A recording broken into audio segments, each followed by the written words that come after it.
Hey guys, praise the Lord everyone. I hope you're all doing good.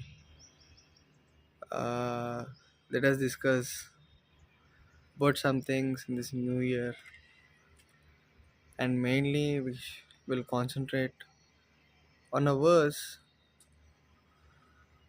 which is taken from Colossians 3rd chapter, verse 12 and verse 17. Verse 12 and 17. దేవుని చేత ఏర్పరచబడిన వారును పరిశుద్ధులను ప్రియులైన వారికి తగినట్లుగా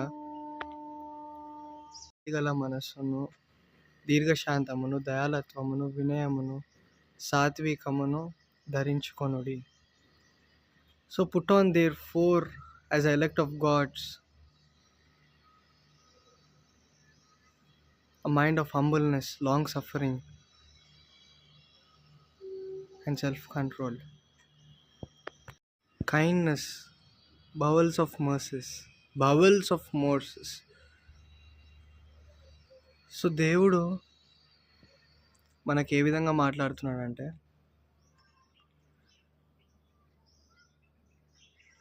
ఒకరినొకరు ఫస్ట్ ప్రేమించుడి, ఒకరి పట్ల ఒకరు దయాలత్వమును, సాత్వికమును, long suffering, humbleness and bowels of mercies అంటే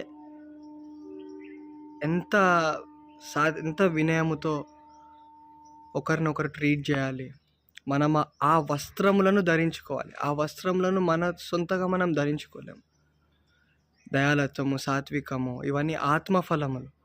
ఈ long suffering, bowels of mercies, kindness, humbleness ఇవన్నీ ఆత్మఫలములు. Spirit, all the fruits of the spirit. ఇవన్నీ మనంతటా మనం ధరించుకోలేము.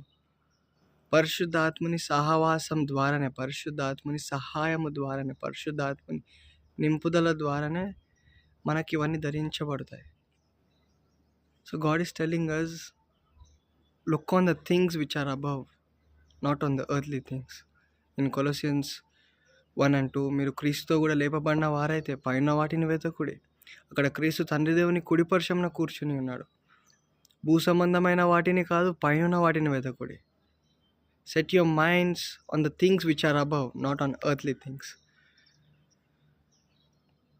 ఈ చాప్టర్ అంతా ధ్యానం చేసుకొని మనం కొలసియన్స్ 3rd చాప్టర్లో మనం ధ్యానం చేసుకొని మనం ప్రేయర్లో గడిపి, ప్రభువా మరి దేవానైనా ఈ సంవత్సరంలో ప్రభువా ఇట్టి దేవా ఫ్రూట్స్ ఆఫ్ ద స్పిరిట్ నాకు అనుగ్రహించము దేవా, ఆత్మఫలములు నాకు ఈ సంవత్సరంలో అనుగ్రహించి నడిపించము. నీ రాజ నిర్మాణం కొరకే, నీ చిత్తానుసారంగా. దేవుని చిత్తం అదే, మనం ఆత్మఫలం ఫలించాలనే.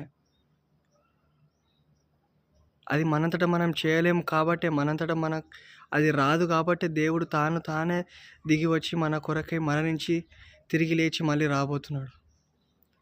Because what the law couldn't make it, what the Torah, law of Moses, 10 commandments ఏదైతే చేయలేకుండానో అది దేవుడు తానే దిగి వచ్చి చేసినాడు. ఆయననే 10 commandments.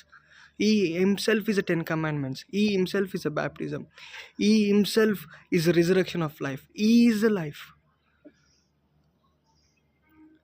So let us all look to him and move forward with his grace and mercy, with the help of the Holy Spirit.